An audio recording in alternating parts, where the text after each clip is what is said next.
ఎక్కడి నుంచి వస్తున్నది, ఎందుకు వస్తున్నది, ఎవల లాభం కోసం, ఎవల కోసం ఇది చేస్తున్నారు అని భారత ప్రభుత్వాన్ని ప్రశ్నించిన ఒకే ఒక్క ముఖ్యమంత్రి ఆనాడు పదవిలో ఉండి కేసీఆర్ మాత్రమే.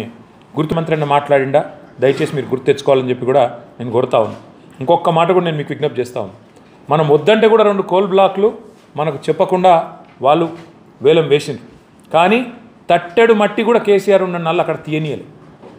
తట్టెడు మట్టి కూడా తీయనీయలే, ఉల్టా బెదిరించినాం.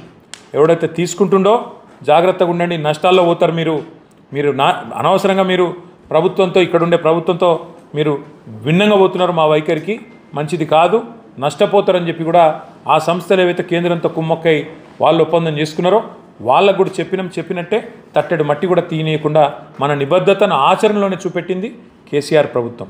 ఇంకొక మాట కూడా ఈరోజు కాదు, ఈ 2021 సంవత్సరంలోనే మొదటిసారి ఆక్షన్ అని చెప్పి ఆగమాగం చేస్తుంటే ఆ రోజే కేసీఆర్ గారు ఒక స్పష్టమైన ఉత్తరం రాసినారు. డిసెంబర్ 8, 2021 ఏమని రాసినారు?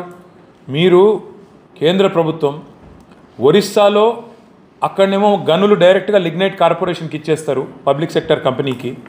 గుజరాత్ మినరల్ డెవలప్మెంట్ కార్పొరేషన్కి డైరెక్ట్గా బొగ్గు గనులు నామినేషన్ మీద కేటాయిస్తారు.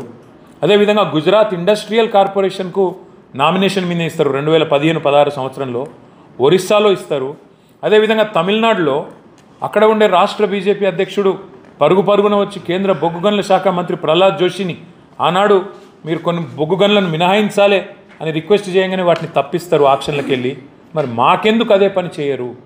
దక్షిణాదిలోనే అతిపెద్ద కోల్ కంపెనీ సింగరేణి లాభాల బాట నడుస్తున్నది, బ్రహ్మాండంగా ఉన్నది, పబ్లిక్ సెక్టర్ కంపెనీ, ఎక్కువ ఉద్యోగం సృష్టించవచ్చు. ఈ 4 బొగ్గు గనులు కూడా వెంటనే నామినేషన్ మీద సింగరేణికి ఇవ్వండి, ఇంకా ఒక 15-20 వేల ఉద్యోగాలు మేము సృష్టిస్తాం అని చెప్పి కేసీఆర్ గారు ఆనాడు కేంద్ర ప్రభుత్వాన్ని కోరిండు. ఎందుకు సింగరేణిలో 10-15 వేల ఉద్యోగాలు వస్తే ఏం లాభం అవుతుంది?